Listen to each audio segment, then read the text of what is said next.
Super commando ध्रुव, पागल कातिलों की टोली।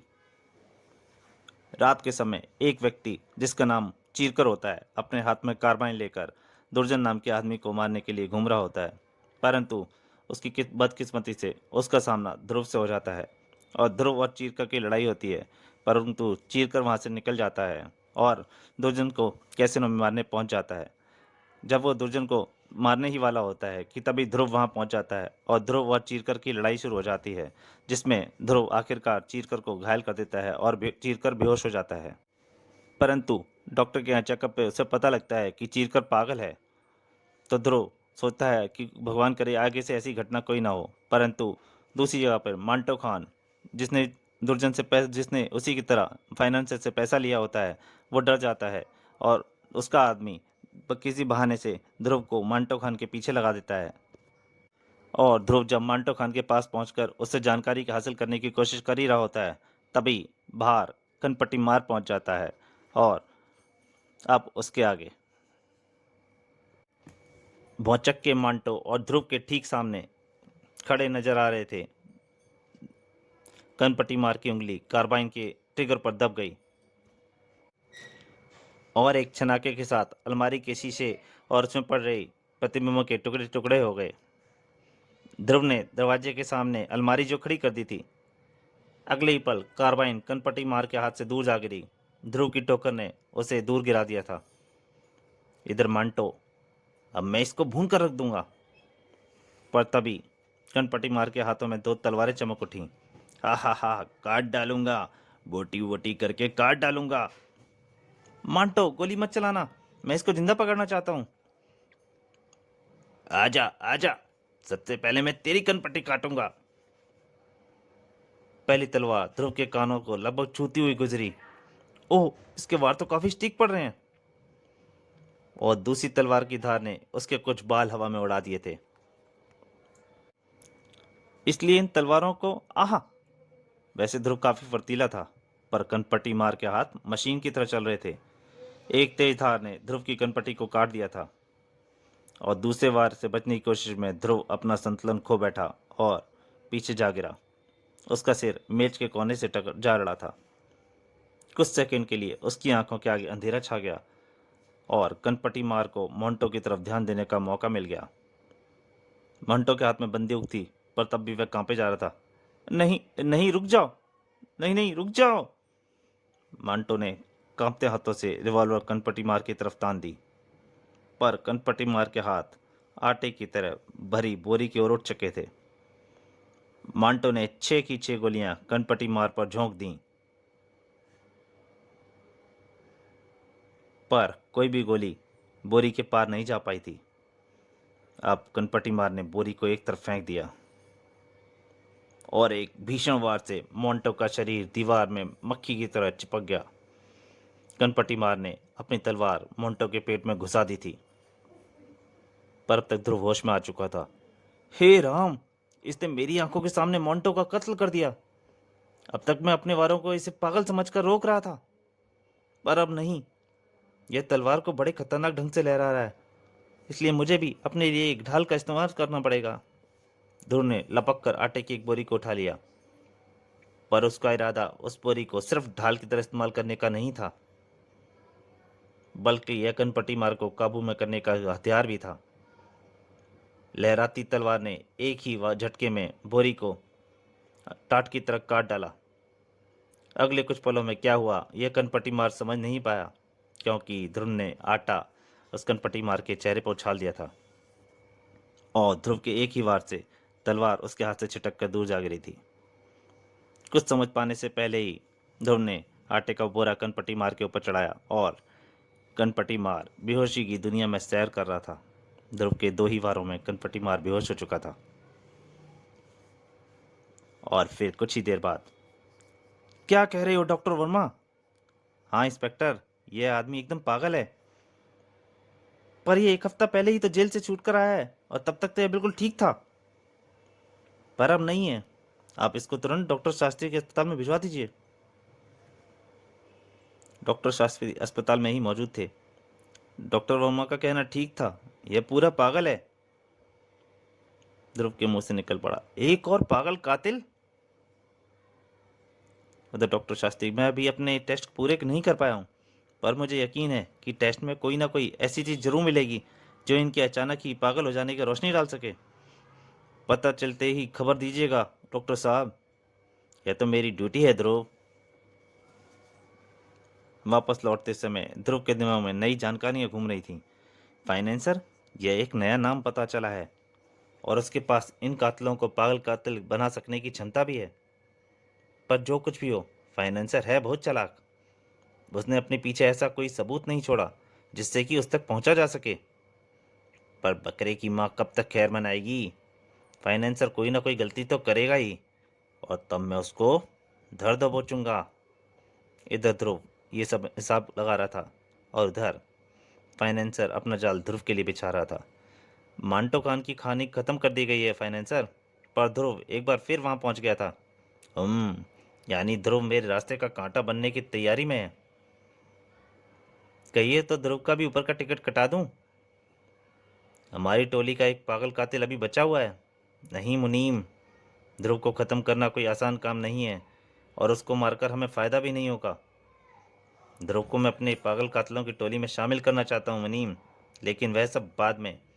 अभी हमको चीरकौर और गणपति मार को डॉक्टर शास्त्री के पागल खाने से आज़ाद कराना है। तैयारी शुरू कर दो। इधर इस षड्यंत्र से अनजान ध्रुव गहरी सोच विचार में डूबा हुआ था, और उसके चेहरे पर छाई संतुष्टि से साफ जाहिर था कि वह अपनी मंजिल के करीब था। पर तभी फोन की घंटी बज उठी। किस्मत उसे खुद ही फाइनेंसर के पास तक ले जाने वाली थी। ध्रुव यार, ध्रुव, मैं डॉक्टर शास्त्री, कनपट्टी मारने मुझे कुछ सनसनीखेज बातें बताई हैं। तुम तुरंत यहाँ आ जाओ। मैं भी आता हूँ डॉक्टर साहब। मुझको पता था कि डॉक्टर शास्त्री ही मुझको फाइनेंसर तक पहुँचने का रास्ता दिखाएंगे। ध्रुव को अस्पताल पहुँचने में ज़्यादा वक्त नहीं लगा। अरे, आज गेट पर खड़े होने वाले दोनों पहरेदार गायब हैं। ओह, ये रहे वे दोनों पहरेदार। बेहोश। ऊपर से एक रस्सी भी नीचे लटक रही है, यानी दुश्मन मुझसे पहले यहाँ पहुंच चुका है। ध्रुव का ख्याल सही था। खुल गया ताला, अब जल्दी से इन दोनों को बाहर निकालो। बेकार की मेहनत क्यों कर रहे हो? अभी 1 मिनट बाद इनको फिर से अंदर बंद करना पड़ेगा। सुपर कमांडो ध्रुव, तुम बिल्कुल सही वक्त पर आए हो। पकड़ लो इसको। अपने पीछे दरवाजा खुलने की चरमार सुनकर ध्रुव घूमा, और उसका शरीर कपकपाहट से भर गया। 3 तरफ से 3 पागल कातिल एक साथ उसकी तरफ बढ़ रहे थे।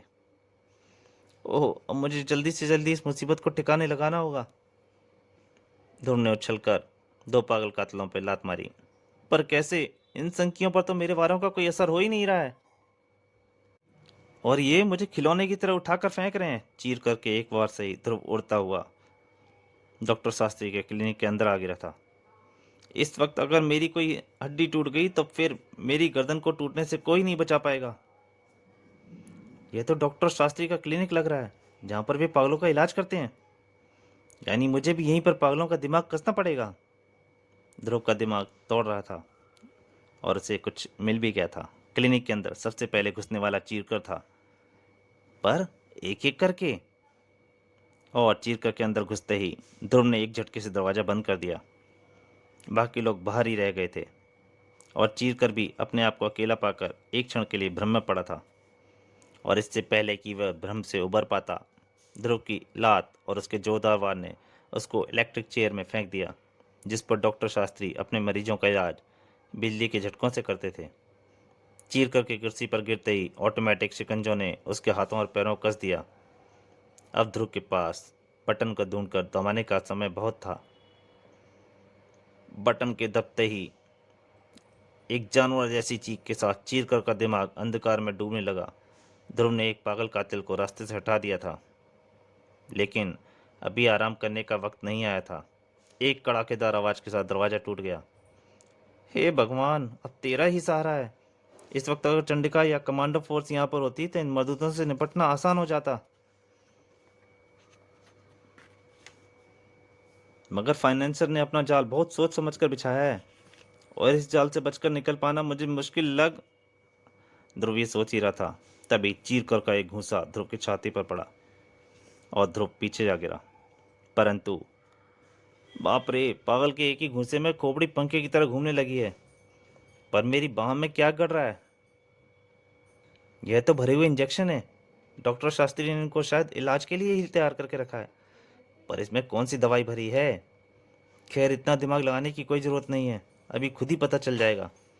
कनपटी मार ध्रुव को अपने भारी शरीर के नीचे दबा लेने के लिए आगे लपका, लेकिन ध्रुव तब तक अपने स्थान से खिसक चुका था। कनपटी मार सिर्फ ध्रुव का हाथ दबा पाया और साथ ही साथ इंजेक्शन भी।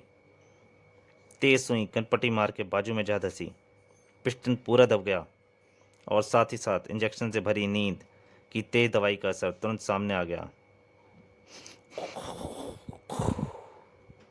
कनपटी मार एक गहरी नींद में सो गया था। यह सब होने में कुछ ही पलों का समय लगा और जब तक फाइनेंसर कुछ समझ पाता, ध्रुव उसकी तरफ लपका। अगले ही पल फाइनेंसर ने अपने आप को एक मजबूत शिकंजे में पाया और धातु की एक तेज और ठंडी धार उसकी गर्दन पर आ खसी। अपने पालतू को रोको, वरना सांस की नली के 2 टुकड़े कर दूंगा। वह चिल्ला उठा, अरे रुक जाओ धरफाड़। शाबाश, अब इसको अपने पिंजरे में वापस जाने का हुक्म दो और फिर मेरे सवालों के जवाब। तुम्हारा खेल खत्म हो चुका है फाइनेंसर। लेकिन ध्रुव अपने पीछे से बढ़ रहे खतरे से अनजान था। ध्रुव के पीछे सर पर धोखे से वार हुआ। ध्रुव को ऐसा लगा मानो सिर पर पूरी छत आ गिरी हो और फिर उसका दिमाग कुछ पलों के लिए सुन्न हो गया। जब उसकी आंखों के आगे तारे नाचते बंद हुए तो उसने आप को एक मजबूत गिरफ्त में पाया। उसकी आंखों के सामने खड़ा था एक आश्चर्य। डॉक्टर शास्त्री, क्या तुम भी इन पागलों के साथ मिल गए हो? मिल गए हो? अरे मैं ही इनका सरदार हूँ मूर्ख। मैं ही फाइनेंसर हूँ, यह तो मेरा मुनीम है। लेकिन तुम मेरे पागल कातलों की टोली में जरूर शामिल होने जा रहे हो। वह कैसे डॉक्टर साहब? जैसे ये बाकी कातिल शामिल हुए हैं। सिर्फ एक इंजेक्शन लगने की देर है, फिर तुम्हारा दिमाग भी इन सब की तरह असंतुलित हो जाएगा। मगर मुझे पागल कातिल करने से तुम्हारा क्या फ़ायदा होगा? उसके बाद तुम हमारी टोली के सदस्य बनकर मेरे हुक्म पर बेशुमार कत्ल करोगे और तुमको कोई सज़ा नहीं मिलेगी, क्योंकि तुम पागल होगे और पागलों को कोई सज़ा नहीं मिलती। उनको मेरे यानी डॉक्टर शास्त्री के पास भेज दिया जाता है और मेरा दूसरा रूप यानी फाइनेंसर बार बार उनका इस्तेमाल करता है।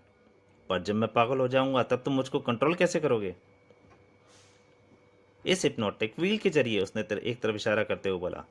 इससे हिप्नोटाइज यानी सम्मोहित होने के बाद तुम सिर्फ मेरा हुक्म मानोगे और जब ध्रुव मेरी पागल कातलों की टोली में शामिल हो जाएगा तब मेरा पैसा वापस ना करने की कोई सोचेगा भी नहीं। पर ध्रुव सोच चुका था, मुझे तो लगता है कि यह इंजेक्शन तुमने अपने आप को लगा लिया है। ध्रुव ने धड़फाड़ को अपने पीछे से उछाला और सीधा डॉक्टर शास्त्री के ऊपर दे मारा, वरना तुम अपनी अच्छी खासी डॉक्टरी छोड़कर यह गलत काम कभी ना करते। या शक तो मुझे तुम पर पहले ही हो चुका था, क्योंकि पागलों को कंट्रोल करने का कोई मनोचिकित्सक ही कर सकता है और इस केस को संबंधित एकमात्र मनोचिकित्सक बस तुम ही थे, और अब तुमने मेरा रहा शक भी दूर कर दिया। डॉक्टर शास्त्री चिल्ला पड़ा था, अब तुम यहाँ से जिंदा बचकर नहीं जा पाओगे। दरफाड़ मेरी टोली का सबसे खतरनाक कातिल है और इसका पहला शिकार तुम बनोगे। दरफाड़ अटैक! और दरफाड़ किसी पागल सांड की तरह ध्रुव की तरफ लपका। शास्त्री ठीक कह रहा है, दरफाड़ पागलपन की सीमा को भी पार कर चुका है, इसलिए अपने शरीर पर लगी किसी भी चोट को महसूस नहीं कर पा रहा। तभी उसका एक घूंसा ध्रुव को लगा। आओ, अब तो मेरी ताकत भी जवाब दे रही है। अब तो इस पार या उस पार वाला मामला है। ध्रुव के बड़े हाथ में जमीन पर गिरा हुआ सर्जिकल चाकू आ लगा और ध्रुव ने उसको तेजी से लहराना शुरू कर दिया। मैं इसको जान से मारना तो नहीं चाहता, क्योंकि ये आदमी हरकतों के लिए खुद जिम्मेदार नहीं है, इसलिए मैं इस पर वही ट्रिक आजमाऊंगा जो मैंने चीरकर पर कैसीनो में आजमाई थी। मैं धड़पाड़ के शरीर पर इतने सारे छोटे छोटे घाव कर दूंगा कि जल्दी खून निकलने से इसकी ताकत मुझसे पहले ख़त्म हो जाए, और उसके बाद मैं फाइनेंसर की खबर। पर तभी धड़फाड़ का गुस्सा ध्रुव को लगा। खून की कमी से धड़फाड़ की ताकत में कोई कमी नहीं आई थी।